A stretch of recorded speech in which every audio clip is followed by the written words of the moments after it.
Hi friends, ഇന്ന് എന്താന്നല്ലേ, ഇന്ന് ഞാൻ ഒരു അറബിക് ഫുഡ് ഉണ്ടാക്കി. കബ്സ, പിന്നെ സൗദി കബ്സ നല്ല അടിപൊളിയായിട്ടുണ്ടായിരുന്നു. എന്താ ചിക്കന്റെ ഒക്കെ ഒരു കളർ കഴിക്കാൻ നല്ല അടിപൊളിയല്ലേ.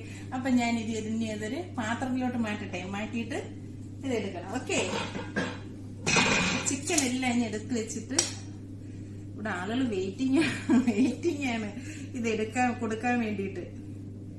ആ കളർ സൂപ്പർ അല്ലേ, അടിപൊളി മണം. അതിന്റെ ഇത് തന്നപ്പോ പച്ചമുളകൊക്കെ ഉണ്ട്.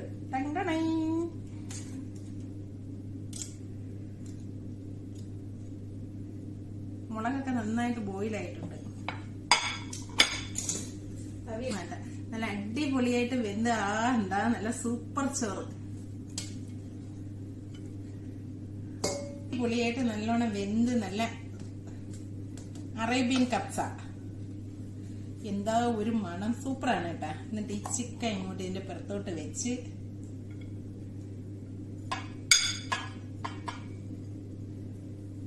സൂപ്പർ അല്ലേ. ചിക്കൻ ബ്രസ്റ്റ് രണ്ടും കൂടെ ചേർത്തൊന്ന് കഴിച്ചു നോക്കട്ടെ. ഇവിടെ അതിന് തക്കൂസ് കൊണ്ട് ഒഴിച്ച് കഴിക്കാൻ, ഞാനത് കഴിക്കത്തില്ല, എനിക്ക് ഇഷ്ടമല്ല. ഫിലിപ്പീനിൽ എവിടെ നിന്ന് കൊഞ്ഞിനൊന്നും സൂപ്പർ അല്ല. ചിക്കനൊക്കെ നല്ല സോഫ്റ്റാ വെന്ത് നല്ല അടിപൊളിയാ. ചോറൊക്കെ നല്ല സോഫ്റ്റ് ആയിട്ട് എന്താ ടേസ്റ്റ്, സൂപ്പർ ടേസ്റ്റ്, അടിപൊളിയാണ്. നല്ല സൂപ്പർ, നല്ല ഈസി ആയിട്ട് പെട്ടെന്ന് നമുക്ക് വീട്ടിൽ തയ്യാറാക്കാൻ പറ്റുന്ന വീട്ടിലുള്ള ചേരുവകൾ മാത്രം മതി.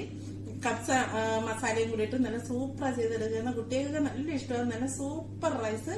അപ്പം എന്റെ വീഡിയോ ഇഷ്ടപ്പെട്ടെങ്കിൽ ലൈക്ക് ചെയ്യണം, ഷെയർ ചെയ്യണം, സബ്സ്ക്രൈബ് ചെയ്യണം. അടുത്ത വീഡിയോ കാണുന്നവരെ ബൈ.